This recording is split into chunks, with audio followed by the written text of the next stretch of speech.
আর মারা পর্যন্ত কি বাইরে তো নজর ডাক্তার তো নজর চান্দা নদনে রাজন উকিচরের কৃষক দলের সভাপতি আব্দুল মন্নান আর গরত বাংসুর গজি আর গরর মোটরসাইকেল জগিজি মালামাল জগিজি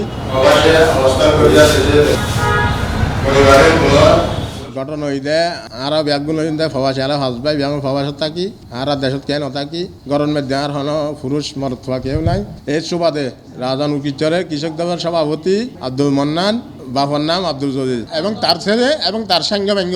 আর রুদ্দি জুলুম নির্যাতন প্রতিনিয়ত গরিদার আর এই জুলুম নির্যাতন তুন বাঁচি পেলে যায় সরকারের হাতে ইয়ের সুষ্ঠু বিচার চাই ঘরের দে হারাতে চাঁদা দাবি করে চাঁদা নদিয়নে আর বিভিন্ন রকমের হয়রানি বিভিন্ন রকমের প্রতিবন্ধকতা চাঁদা নদনে আর ঘরত বাংসুর গজি আর ঘরের মোটরসাইকেল জগিজি মালামাল জগিজি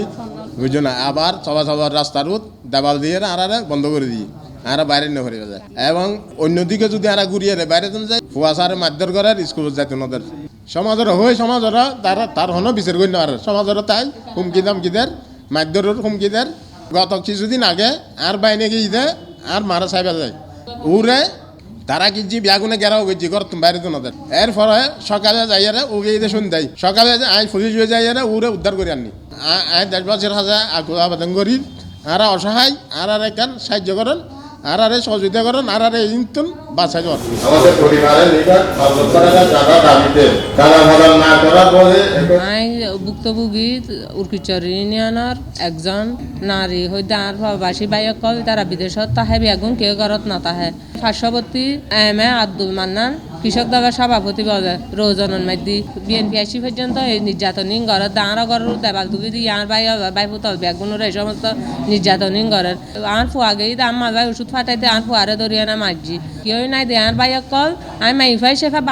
বাদিওর কারণে আর ফেটব দিয়ে জ্বালাই দিব ঘর অন্তরাই দিব ঘর মারিব ঘর নানাভাবে নির্যাতন করে আর বড় বাড়ি যাইতো না আই বাদিও দেয় ভাবে আর ফুয়ারে ধরি মারে রে তুই হয়তো তুম্মা বাদিও দে তুম্মার আন মারি ফেলাই জ্বালাই ফেলাই তুই কি সুজ দেড়ে যাই তাতে না আর পরে মারি ধরি এনে ফাটাই দিই আর প্রধানমন্ত্রী তারেক রহমানের হাতে ইয়েনর সুষ্ঠু বিচার চাই এবং স্বরাষ্ট্রমন্ত্রীর হাতে ইয়েনর সুষ্ঠু বিচার চাই আর রাউজানের গ্যাস কাজে চৌধুরীর হাতে রেমিটেন্স যোদ্ধা হিসেবে আর ইয়েনর সুষ্ঠু বিচার চাই আর প্রবাসী আর কোনো রাজনীতির জড়িত নাই।